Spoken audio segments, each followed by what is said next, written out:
भागवत विद्यापीठ के नवंबर के हिंदी क्लास में आपका हार्दिक अभिनंदन है।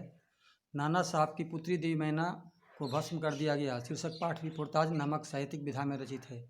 इसकी लेखिका चपला देवी हैं। इनके व्यक्तित्व एवं कृतित्व के संबंध में अधिक जानकारी उपलब्ध नहीं है, पर इतना स्पष्ट है कि ये द्विवेदी योगिन लेखिका हैं। इन्होंने अपनी लेखनी से आज़ादी की लड़ाई को गतिमान बनाने का कार्य किया। यह रिपोर्टाज सर्वप्रथम हिंदू पंच के बलिदान अंक में प्रकाशित हुआ था। 1857 में जब नाना साहब ने अंग्रेजी सरकार के खिलाफ विद्रोह की आवाज़ उठाई और उसमें असफल हुए तो उन्हें कानपुर छोड़कर भागना पड़ा। भागने की बेचैनी व जल्दबाजी में वे अपनी पुत्री मैना को बिठूर के राजमहल में छोड़ दिए। कानपुर में हत्या और लूटपाट का तांडव मचाने के पश्चात अंग्रेजी फौज बिठूर पहुंची। बिठूर के महल में भी लूटपाट हुई और लूटपाट के क्रम में अंग्रेज़ों ने बिठूर के महल को तोप से ध्वस्त कर देने का निश्चय किया। जब अंग्रेजी फौज बिठूर के राजमहल के समक्ष तोप लगाई ताकि उसको ध्वस्त कर दिया जाए, उस समय महल के बरामदे में एक नन्ही बालिका आई और करुण स्वर में उसने निवेदन करते हुए कहा कि जड़ पदार्थ महल ने आपका क्या बिगाड़ा है, इसको ध्वस्त करने से आपको क्या फ़ायदा होगा। जिसने आपके विरुद्ध आवाज़ उठाई है, जो आपके विरुद्ध खड़े हुए हैं, उनके खिलाफ आप कार्य कीजिए। उस बालिका को देखकर सभी आश्चर्यचकित थे, क्योंकि लूटपाट के क्रम में महल में लूटपाट के क्रम में वह बालिका कहीं दिखाई नहीं पड़ी थी। अचानक बरामदे में आ गई थी।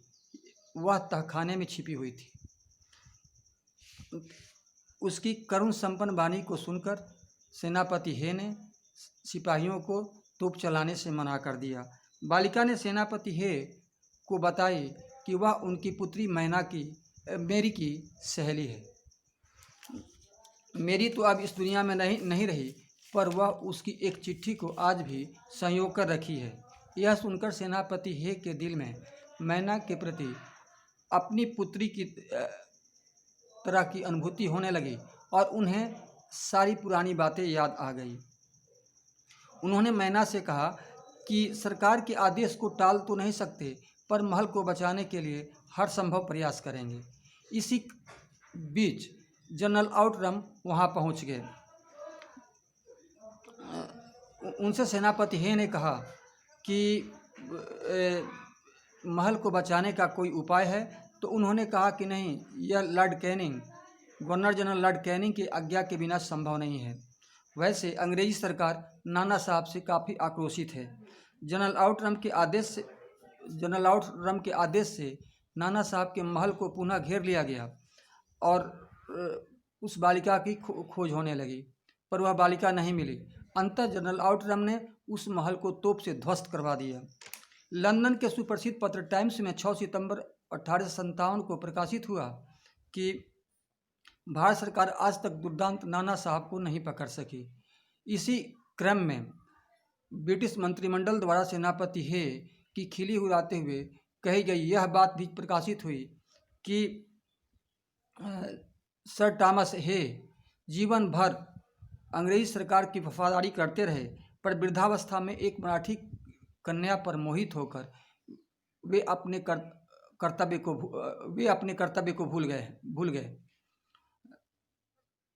जिस कन्या से उनका प्रेमालाप हुआ है, उस कन्या को पकड़कर उन्हीं के समक्ष फांसी पर लटका देना चाहिए। मैना को उस महल से काफ़ी लगाव था।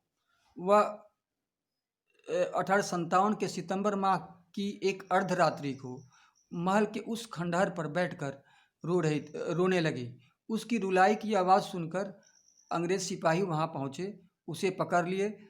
उसे जी भरकर उस खंडहर पर रोने का अवसर भी प्रदान नहीं किए। उस निरपराध बालिका को अंग्रेजों ने पकड़कर धधकती ज्वाला में झोंक दिया। उसी दिन प्रसिद्ध मराठी इतिहासवेत्ता महादेव चिटणीस के पत्र वाखर में प्रकाशित हुआ कि कानपुर के किले में भीषण हत्याकांड हो गया। नाना साहब की पुत्री मैना को पकड़कर अंग्रेजी सिपाहियों ने धधकती आग में झोंक दिया। उस अनुपम बालिका को जलती हुई देखकर सबने उसे देवी समझकर प्रणाम किया। अपनी मातृभूमि के निमित्त मर मिटने वाली वह कन्या वास्तव में देवी ही थी। धन्यवाद।